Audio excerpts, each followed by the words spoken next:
पूना गाडगे आणि सन्स प्रस्तुत ग्लॅमर गाथा.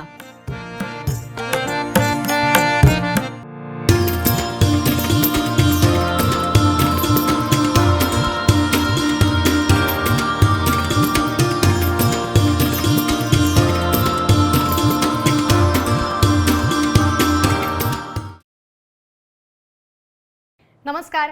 ग्लॅमर गाथाच्या आजच्या भागात मी चैताली तुम्हा सगळ्यांचं सहर्ष स्वागत करते. तुम्हाला कदाचित माहीत नसेल, पण या संगीतकाराने सुरुवातीला बालकलाकार म्हणून अभिनयाच्या क्षेत्रात काम केलं. तिकडे काही झालं नाही म्हणून कालांतराने नृत्य प्रशिक्षक म्हणून सुद्धा काम बघितलं. पण म्हणतात ना, काही लोकांच्या अंगातच उपजत कला असते. कदाचित असंच काहीसं या संगीतकाराच्या बाबतीत होतं.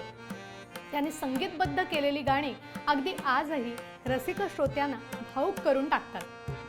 मी बोलतेय ज्येष्ठ संगीतकार वसंत प्रभू यांच्याबद्दल. 19 जानेवारी 1924 रोजी वसंत प्रभू यांचा जन्म झाला. त्यांचं खरं नाव व्यंकटेश प्रभू असं होतं. त्यांनी सुरुवातीला बालकलाकार म्हणून चित्रपटात काम करण्यासाठी प्रयत्न केले. 1938 साली प्रदर्शित झालेल्या जमाना या हिंदी चित्रपटात त्यांना काम करण्याची संधी मिळाली. या चित्रपटाचे दिग्दर्शन राम दर्यानी करत होते. त्यांना वाटलं की चित्रपटासाठी व्यंकटेश हे नाव योग्य वाटणार नाही, म्हणून दर्यानी यांनी ते नाव बदलून वसंत असं ठेवलं. चित्रपटाच्या श्रेयनामावलीत बाल अभिनेता वसंत असं नावही देण्यात आलं. जमानानंतर वसंतजींनी मास्टरमॅन, राजकुमारी, देखा जाएगा आणि जीवनसाथी या हिंदी चित्रपटांमध्ये काम केलं. भार्गवराव पांगे हे वसंत प्रभू यांचे गुरु होते. त्यांच्या मेळ्यामध्ये प्रभू काम करायला लागले. त्यावेळी ते गात सुद्धा असत. एका चित्रपटातील गाणं तब्बल 24 वेळा गायल्यामुळे प्रभू यांचा आवाज फुटला आणि त्यांना ते गाणं गाता येईन असं झालं. मग पांगे यांनी वसंतजींना मोरे नावाच्या इसमाकडे नृत्य शिकायला पाठवलं. नृत्य शिकल्यावर काही काळ वसंतजींनी नृत्य प्रशिक्षक म्हणूनही काम केलं. नृत्य शिक्षक मोरे यांचा एक भाऊ कविता लिहायचा. त्याने अग पाटलाच्या पोरी जरा जपून हे गाणं लिहिलं आणि वसंतजींना त्याला चाल लावायला सांगितली.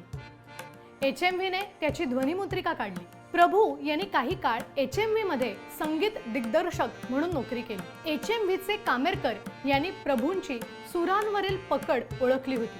त्यामुळे तिकडे नोकरी करत असताना त्यांच्याकडून अतिशय सुंदर गाणी त्यांनी तयार करून घेतली. 1950 साली प्रदर्शित झालेल्या राम राम पाहुणे या चित्रपटाचं संगीत वसंतजींनी केलं आणि चित्रपटांचे संगीतकार म्हणून त्यांचं पदार्पण झालं.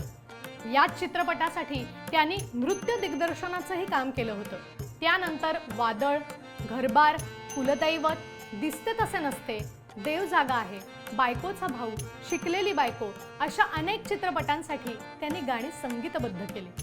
संगीतकार वसंत प्रभू, गीतकार P. सावळाराम आणि गायिका लता मंगेशकर या तिघांनी अनेक अजरामर गाणी केली. गंगा जमुना डोळ्यात उभ्या, सप्तपदी मी रोज चालते, कल्पवृक्ष कन्येसाठी जो आवडतो सर्वांना, मुली तू आलीस आपुल्या, हृदयी जागा तू अनुरागा, कळा लागल्या जीवा अशी या तिघांची अनेक गाणी आजही अत्यंत लोकप्रिय आहेत. पण कदाचित फार कमी लोकांना माहिती असेल की वसंतजींकडे धून तयार होती पण शब्द नव्हते, ज्यामुळे ते लताबाईंना गाणं रेकॉर्ड करायला सांगू शकतील.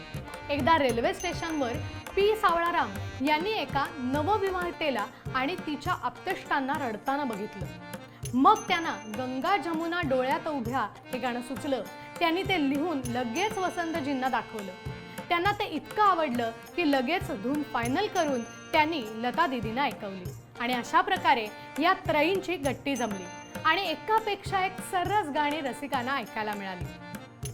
पुत्र भावा ऐसा या चित्रपटाच्या निर्मात्यांची इच्छा होती की या चित्रपटातील गाणी तलत महमूद यांनी गावी. त्याचप्रमाणे महमूद यांना विचारण्यात आलं तेव्हा ते म्हणाले, माझं मराठी चांगलं नाही. मग वसंत प्रभू रोज तलत महमूद यांच्याबरोबर काही काळ बसून त्यांना मराठी शिकवत असत. आत्ताच उल्लेख केल्याप्रमाणे गाण्यांशिवाय वसंतजींनी संगीतबद्ध केलेली ये ग विठाबाई, डोळे हे जुलमी गडे, प्रभाती सूरनभिरंगती, मी मनात हसता, उठी गोविंदा उठी गोपाळा, विठू माझा लेकुरवाळा, सखी शेजारिणी, यश हे अमृत झाले, तुझ्या गळा माझ्या गळा, अशी बरीच गाणी आजही रसिक श्रोत्यांच्या मनावर राज्य करत आहेत. वसंतजींनी अवघ्या 18 वर्षांच्या कारकिर्दीत 250 पेक्षा जास्त गाण्यांना संगीतबद्ध केले. 13 ऑक्टोबर 1968 रोजी वसंत प्रभू हे जग सोडून गेले. पण त्यांनी तयार केलेली गाणी अजरामर राहतील याबाबत यत्किंचितही शंका नाही.